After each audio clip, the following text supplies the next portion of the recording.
সম্মানীয় দর্শক মণ্ডলী, সম্মানীয় শিক্ষক শিক্ষিকাবৃন্দ, টেট ইস্যু নিয়ে আজকে অত্যন্ত গুরুত্বপূর্ণ পদক্ষেপ গ্রহণ করা হয়েছে।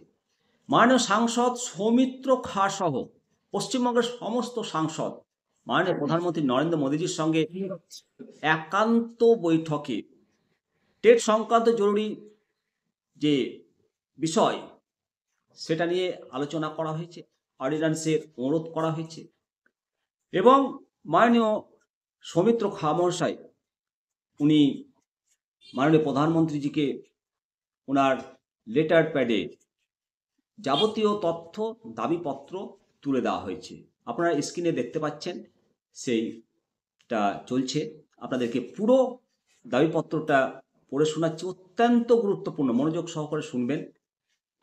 লেটার হেডে মাননীয় সাংসদ সৌমিত্র খা লোকসভা উনি শ্রী প্রধানমন্ত্রীজির প্রতি চিঠি লিখেছেন এবং সম্মানিত প্রধানমন্ত্রী, ভারত সরকার, নতুন দিল্লি, সাদর প্রণাম।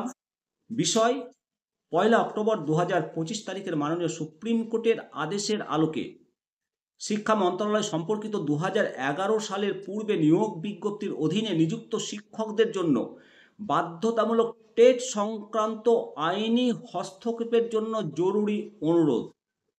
শ্রদ্ধেয় স্যার, আমি আশা করি এই চিঠিটি আপনার সুস্বাস্থ্য এবং উচ্চ মনোবলের অধিকারী হবে এবং পশ্চিমবঙ্গ প্রাথমিক প্রশিক্ষিত শিক্ষক সমিতির পক্ষ থেকে এমন একটি বিষয়ে আপনার তাৎক্ষণিক মনোযোগ এবং হস্তক্ষেপ কামনা করছি যা সারা দেশে লক্ষ লক্ষ প্রাথমিক শিক্ষকের কেরিয়ার, মর্যাদা এবং জীবিকাকে মারাত্মকভাবে প্রভাবিত করে।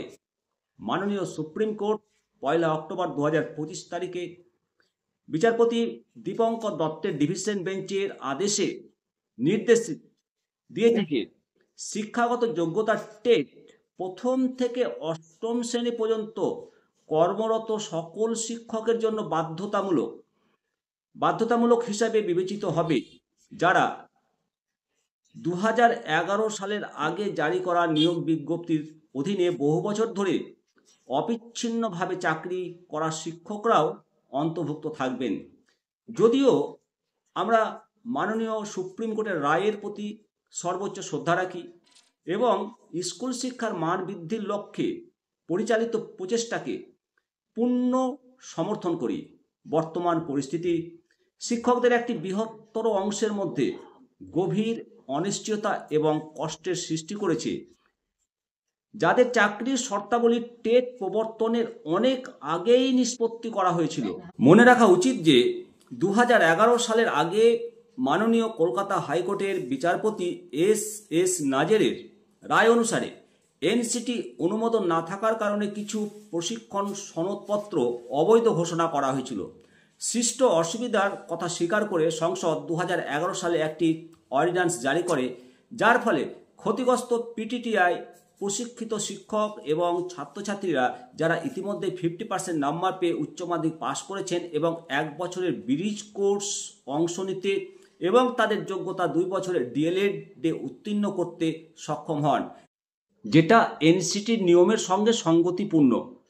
তদনুসারে এই শিক্ষকরা ইতিমধ্যে আইন অনুসারে তাদের পেশাগত যোগ্যতা বৃদ্ধি করেছেন।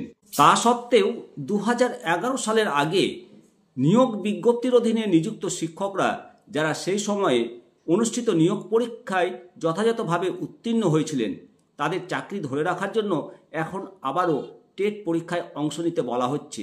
বহু বছর ধরে কৃতিত্বের সাথে দায়িত্ব পালনকারী শিক্ষকদের জন্য অতিরিক্ত যোগ্যতা পরীক্ষার জন্য বারবার জোর দেওয়া কেবল অবাস্তবই নয়, বরং তাদের তীব্র মানসিক এবং পেশাগত সমস্যায় ফেলেছে। এটা জোর দিয়ে বলা উচিত যে টেট একটি প্রবেশিকা স্তরের যোগ্যতা পরীক্ষা, এটি একজন শিক্ষকের যোগ্যতা বৃদ্ধি করে না। আরটিই আইন 23 আগস্ট 2010-এর অধীনে ন্যূনতম যোগ্যতা হলো 2 বছরের ডিএলএড এবং উচ্চ মাধ্যমিকে 50% নাম্বার। এই প্রয়োজনীয়তাগুলি ইতিমধ্যেই সংশ্লিষ্ট শিক্ষকগণ পূরণ করেছেন। বর্তমান পরিস্থিতি যদি অব্যাহত থাকে তাহলে এটি অনিবার্যভাবে ব্যাপক অস্থিরতা এবং শিক্ষক ও সরকারের মধ্যে ক্ষতিকর সংঘাতের দিকে পরিচালিত করবে, যা শিক্ষার্থীদের এবং সামগ্রিকভাবে শিক্ষা ব্যবস্থার ওপর বিরূপ প্রভাব ফেলবে। এনসিটির মাননীয় সুপ্রিম কোর্টের সামনে পূর্বে ভুল উপস্থাপনা ইতিমধ্যে বিভ্রান্তির সৃষ্টি করেছে এবং আরও কষ্ট রোধ করার জন্য এখনই সংশোধনমূলক পদক্ষেপ নেওয়া অপরিহার্য। 2011 সাল পর্যন্ত প্রাথমিক শিক্ষক নিয়োগ বিজ্ঞপ্তির অধীনে নিযুক্ত সকল চাকরিরত শিক্ষকদের টেট পরীক্ষায় অংশগ্রহণের বাধাবাধকতা থেকে অব্যাহতি দেওয়ার জন্য একটি উপযুক্ত অধ্যাদেশ বা আইন সংশোধন বা অর্ডিন্যান্স জারি করা যেতে পারে।